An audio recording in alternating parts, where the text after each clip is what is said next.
पाक Iran gas pipeline मंसूबा इस वक्त दोबारा से मौजूए बहस बना हुआ है। पाकिस्तान की गुज़िश्ता निगरान हुकूमत ने तकरीबन 10 सालों बाद इस मंसूबे के पहले मरहले पर काम के आगाज़ की मंजूरी दी थी। ताहम अब अमरीकी सफ़ीर डोनाल्ड लू के बाद अमरीकी महकमा ख़ारजा के तर्जुमान ने भी इस पर एतराज़ात आयद किए हैं और इसके नतीजे में पाकिस्तान पर अमरीकी पाबंदियों का इंदिया भी दे दिया है। बैनुल-अक़वामी उमूर के माहिरीन का कहना है कि पाकिस्तान को आज़ाद ख़ारजा पॉलिसी की तरफ बढ़ना चाहिए। दूसरी सूरत में एक तरफ अमरीकी पाबंदियां हैं जबकि मंसूबा तर्क करके ईरान की तरफ से जुर्माना भी आयद किया जा सकता है। अगर हम पाकिस्तान के पास पॉसिबल ऑप्शन देखें तो बड़ी लिमिटेड ऑप्शन हमें नज़र आती हैं। एक तरफ डील पर अमल दरामद करने की सूरत के अंदर अमेरिका की तरफ से सख्त पाबंदियों का सामना करना पड़ सकता है और दूसरी तरफ अमल दरामद ना करने की सूरत के अंदर पाकिस्तान को 18 अरब डॉलर की खती रकम पे करनी पड़ सकती है। और दूसरी साइड पे अगर हम देखते हैं तो कि अगर अमेरिका पाकिस्तान के ऊपर किसी तरह का सैंक्शन रजीम इम्पोज करना चाहे तो वो यूनाइटेड नेशंस को के फोरम से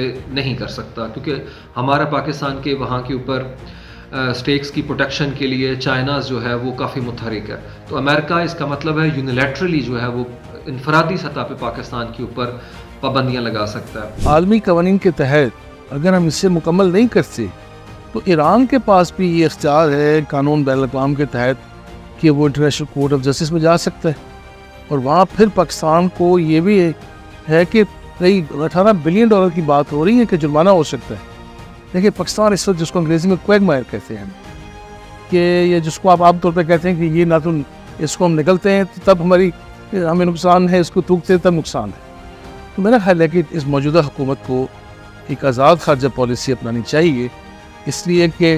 हमारे जो हमसाया ममालिक हैं ईरान उनको भी गैस से ईरान इस वक्त इराक और भारत समेत चाइना को भी गैस बरामद करता है। ताहम पाकिस्तान अपनी ज़रूरत पूरी करने के लिए अमेरिका पर मुनहसर है। देखें ख़ुसूसी तौर पर चूँकि हम डिपेंडेंट हैं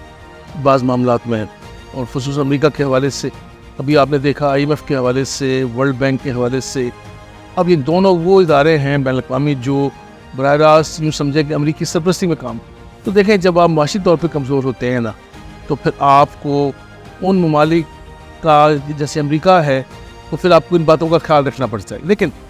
कामयाब खारजा पॉलिसी होती है कि अपने दोस्त ममालिक को आप कायल करते हैं। पाकिस्तान के इंटरेस्ट को देखें तो पाकिस्तान डेफिनेटली इस मंसूबे में सिर्फ इसलिए नहीं जा रहा कि वो अमेरिका को नाराज़ करे ईरान के 18 अरब डॉलर के हवाले से। पाकिस्तान का इस वक्त रीजन के अंदर दो ही गारंटर हैं इस वक्त हमारे इंटरेस्ट को, एक तरफ चाइना, दूसरी तरफ रशिया।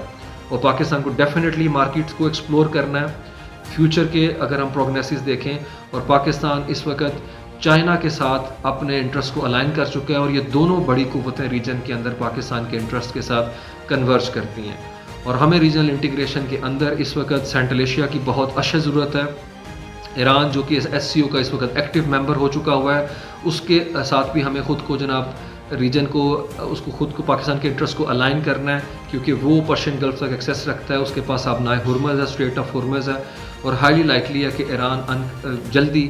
अगर अपना उनकी पॉलिसी में शिफ्ट आता है तो वो इंटरनेशनल मार्केट के अंदर अपने पेट्रोल के साथ हमें नज़र आएंगे।